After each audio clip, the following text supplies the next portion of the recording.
नमस्ते, प्रणाम चाची, माई बहनी, दीदी, भौजी। हम मंजू वर्मा। स्वागत बा मंजू लोकगीत 123 में। तो आप लोगन के बीच बहुत ज़बरदस्त भक्ति गारी गीत लेके आए। तो आप लोगन से निवेदन बा, यह गारी गीत का आप लोगन ज़रूर सुनिए। कहाँ से जय कड़ी के गीत बा, तय कड़ी में कुछ बदला बा है, आप लोगन का बदला ज़रूर मिले। तो आप लोगन लास्ट तक ज़रूर सुनिए। गीत अच्छा लगी तो अपन प्यार दुलार आशीर्वाद ज़्यादा से ज़्यादा मंजू लोकगीत 123 पे दी हैं कि कहाँ से भैया लोगन बहुत आशा लगाए हैं, उम्मीद के साथ ये गारी गीत का गावत है कि यहीं से चैनल हमारा उठ गया है। बहुत चैनल एकदम बैठी है, तो आप लोगों ज़्यादा से ज़्यादा सपोर्ट करिए। नमस्ते, प्रणाम दीदी, बहनी, माई, चाची, भौजी। नीलम लोकगीत 123 हमारे चैनल का नाम बा। तो एक बार ज़रूर सर्च करी हैं, ज़रूर हमारे चैनल पे जाइए हैं, गाना देखिए और जैसा भी लागी कमेंट में अपन राय ज़रूर बताइए। ज़्यादा से ज़्यादा भैया लोग सपोर्ट करत जाए नीलम लोकगीत 123 का। काहे से कि चैनल एकदम से तो बैठ गया बा, उम्मीद ना लागत बा उठी, लेकिन आप लोग चाहिए तो ऐसा हो सकता है। तो ज़्यादा से ज़्यादा सपोर्ट करें नीलम लोकगीत 123 का। तो आवे सुने ज़बरदस्त भक्ति गारी गीत।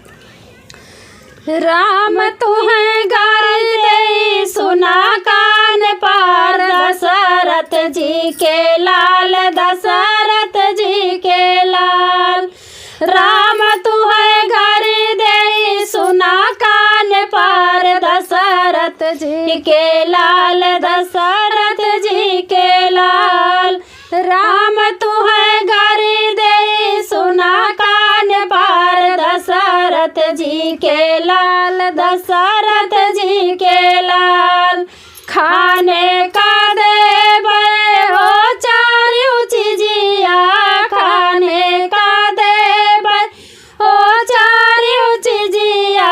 अरे पूड़ी का चौड़ियों ने भूया चार, दशरथ जी के लाल, दशरथ जी के लाल।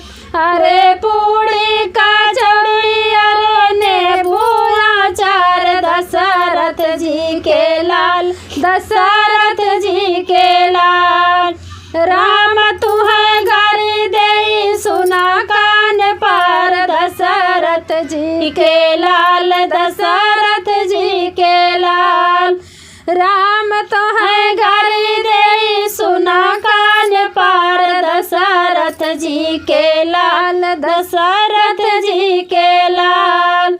घूटन का देवे हो चारों चीजिया, घूटन का देवे हो चारों चीजिया।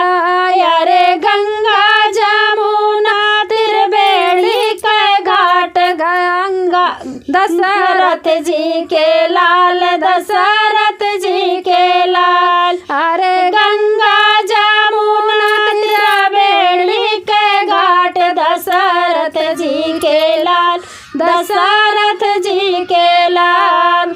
राम तुम्हें गारी दे सुना कान पार, दशरथ जी के लाल, दशरथ जी के लाल।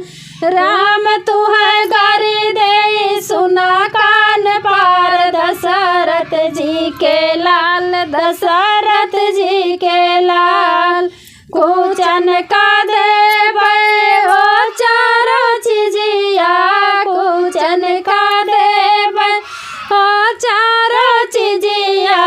अरे लोगाई इलायची महोबा के पान, दशरथ जी के लाल, दशरथ जी के लाल। अरे लोगाई इलायची महोबा के पान, दशरथ जी के लाल, दशरथ जी के लाल। राम तुम्हें गारी दे सुना कान पार, दशरथ जी के लाल, दशरथ जी के लाल। राम तुम्हें गारी दे सुना कान पार, दशरथ जी के लाल, दशरथ जी के लाल। सूतन का देवे हो चारों चीजिया, सूतन का देवे हो चारों चीजिया।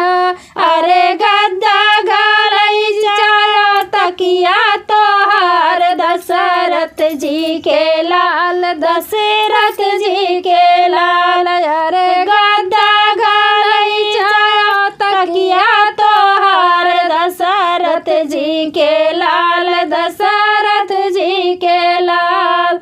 राम तू है गारी दे सुना कान पार, दशरथ जी के लाल, दशरथ जी के लाल।